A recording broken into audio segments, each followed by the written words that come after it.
Many times, chapters of Psalms have a double meaning where events described from the psalmist's experience are also describing events of the past or future. Psalms 18 it was written by David about his deliverance from Saul.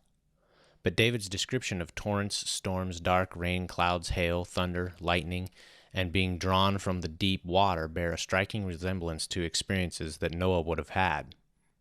If this chapter has a double meaning related to the flood, then Psalm 18:15 seems to be describing something very similar to the Hydroplate theory's rendition of how the mantle foundation of the earth was exposed and laid bare as the granite plates slid away from the rising mid-oceanic ridge. As will soon be explained in detail, the mid-oceanic ridge appears to have first buckled up in what is now the Atlantic Ocean. This uplift in the Atlantic caused the plates to slide downhill. This was only possible because the plates were well lubricated from below by remaining trapped water of the deep, thus the theory's name hydroplate. As these continental plates rapidly slid away, the compressed Atlantic floor continued to spring up roughly 60 miles until it again reached hydrostatic equilibrium. As this continued, the plates picked up speed, and because of their great mass, they gained tremendous kinetic energy. This rapid continental drift was not only due to the rising Atlantic mantle, it was aided by another process occurring deep within the earth at the same time. As the mantle buckled and rose up, it did not open up a void because pressures at such depths are too great for any void to actually open. This condition means that the material could only move by shearing, which produced friction and heat like when you rub your hands together back and forth. As shearing continued at greater depths and pressures, the tremendous heat generated melted the shearing walls even if they only moved a few millimeters. As the chamber floor rose to become the Atlantic floor, mantle rock below that floor had to rise as well, thus the Pacific side of the Earth sank. Once melting occurred along one of these deep vertical faults, a point of no return was crossed because, as we've already discussed, magma generated at these pressures below the crossover depth is so compressible that its density increases, causing it to sink. The more it sank, the greater its pressure and density becomes. Eventually, the magma ends up in the Earth's core, where its density is about twice that of the compressed solid rock inches above the core. Therefore, for every 2 units of mantle volume that drained into the core, only 1 unit of volume was added to the core.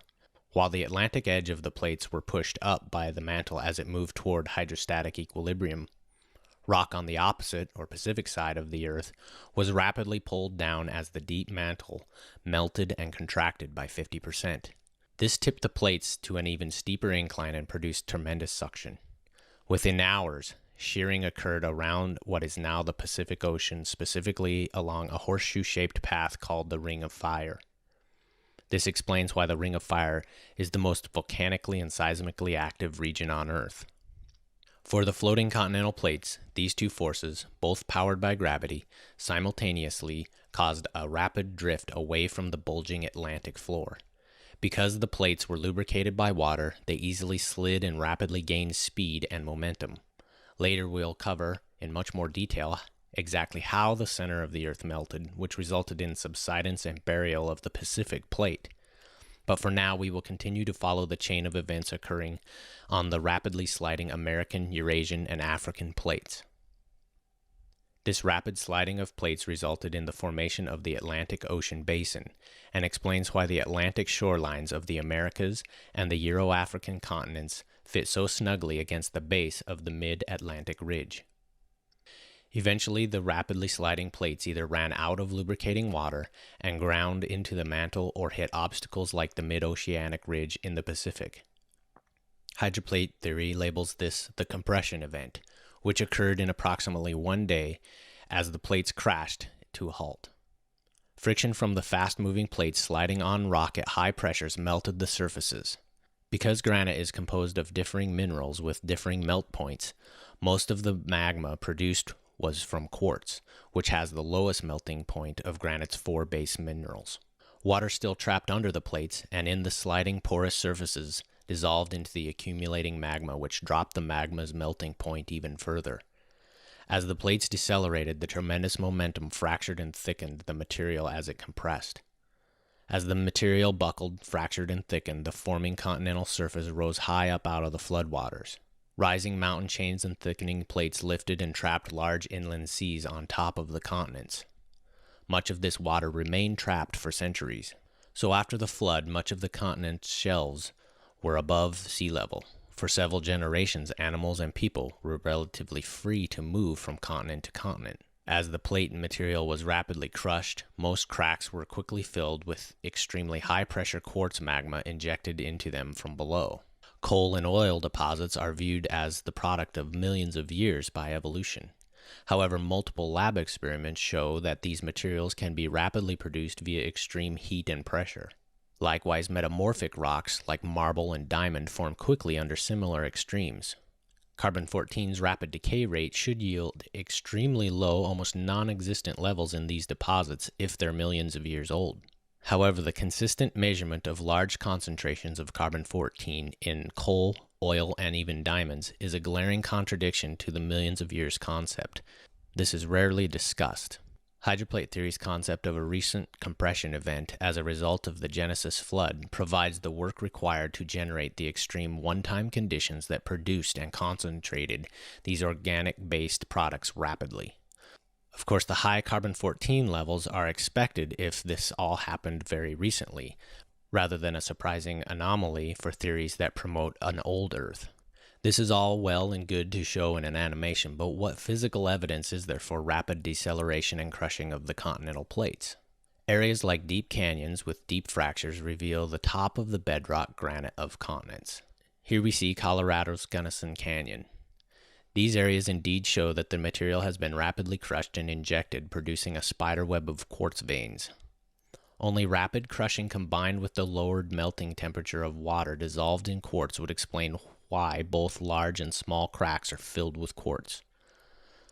The dissolved water in the quartz kept the magma in a liquid state for longer, allowing it to fill both large and even small cracks before it solidified against the colder rock walls. The quartz-filled cracks of the Grand Canyon's deep inner gorge also reveals this evidence of rapid crushing.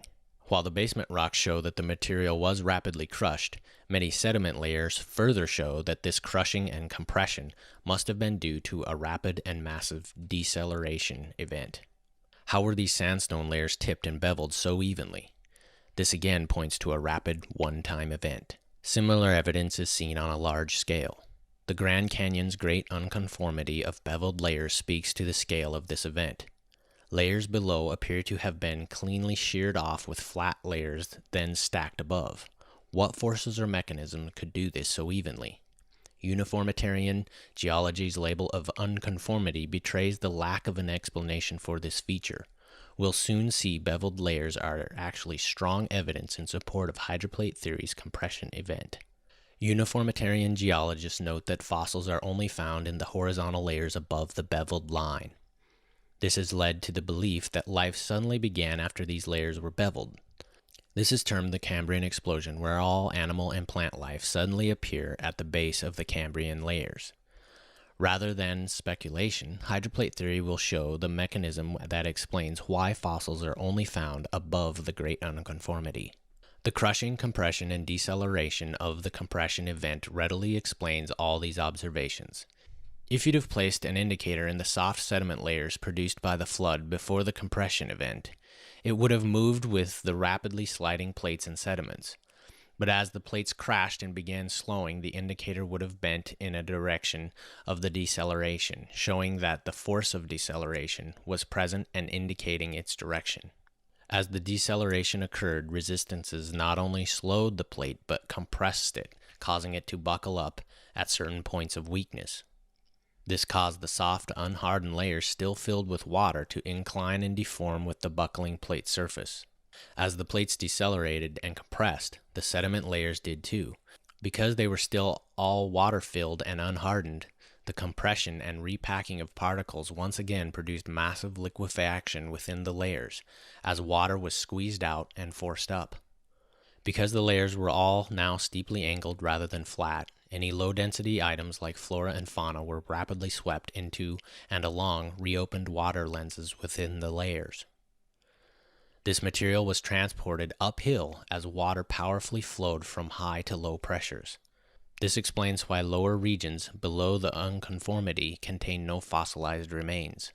As layers were lifted up above the apex of buckled regions during the continued and increased deceleration, uncemented particles above were no longer supported by the solid crystalline rock below, and a shear plane quickly developed between supported and unsupported grains.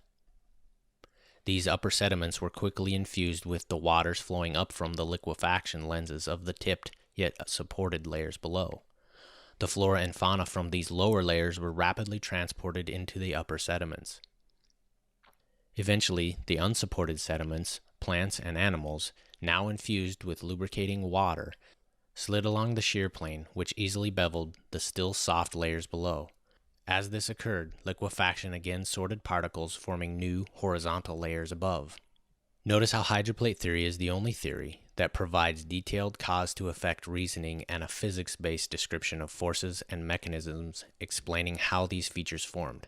Conversely, those whose theories do not expect or can explain this continue to call this a great unconformity. At this point, you've already seen how entire mountain chains formed on the continents. Rather than millions of years, this occurred in hours. But let's discuss this further. Just as a thin sheet slid on a smooth surface, buckles and deforms along the leading edge where it encounters resistance, so too the leading edges of the continents buckled and thickened the most along the leading plate edges, which were the first to encounter resistance.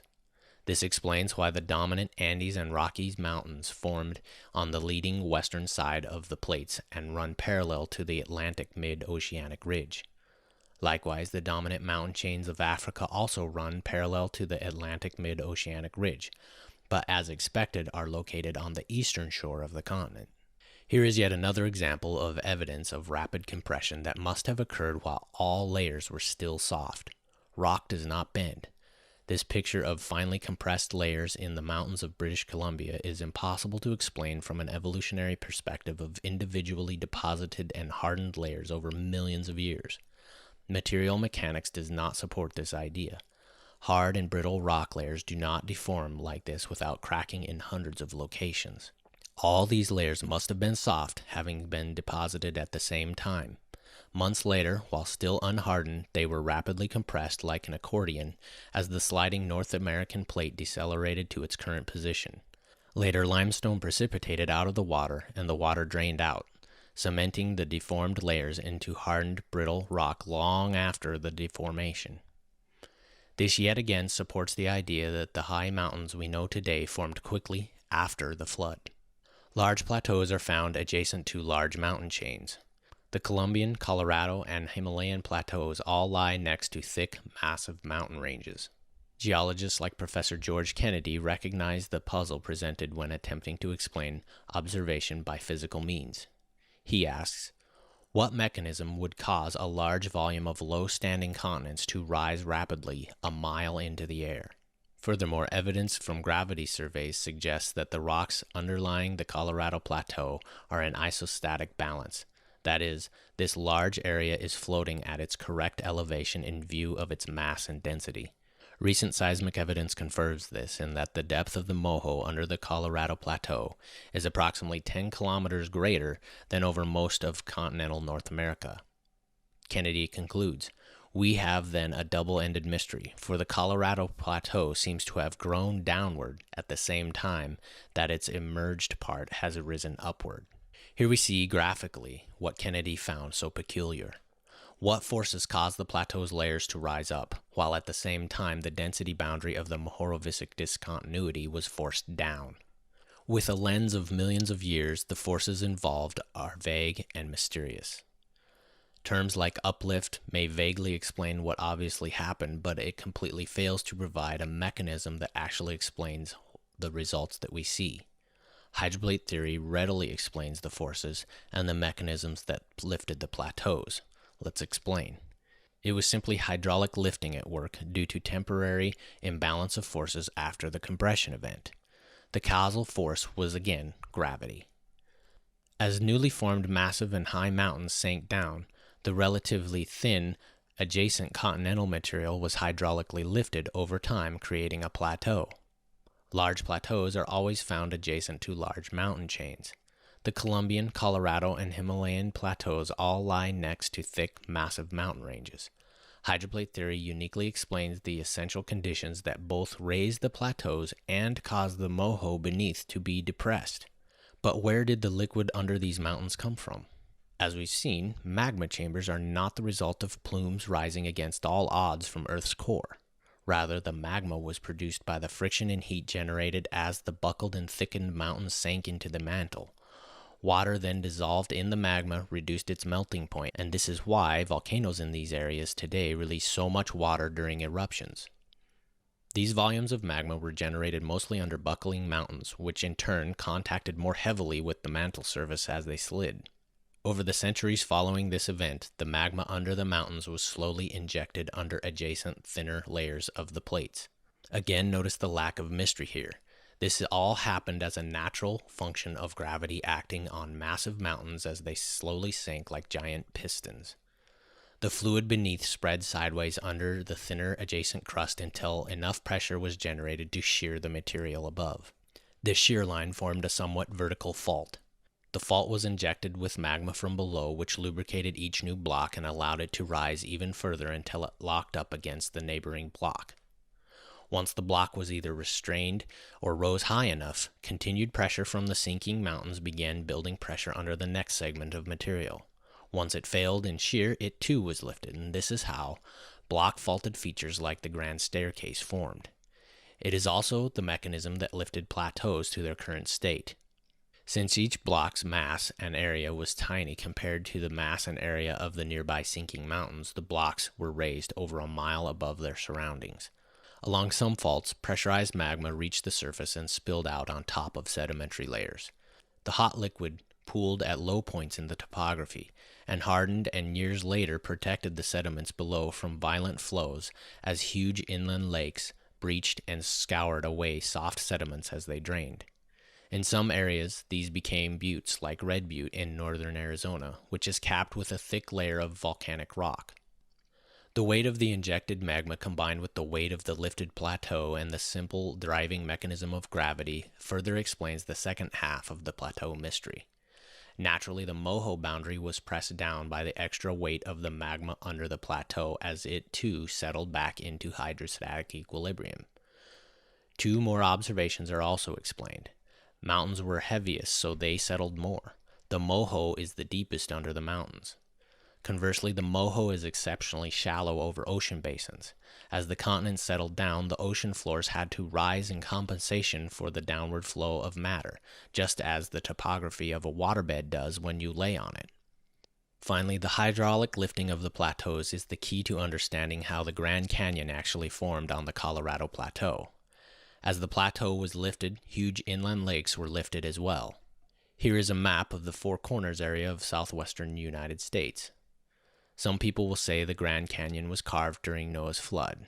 That is not really correct. It should be seen that the flood began a series of events which after several centuries resulted in conditions which carved this unique canyon.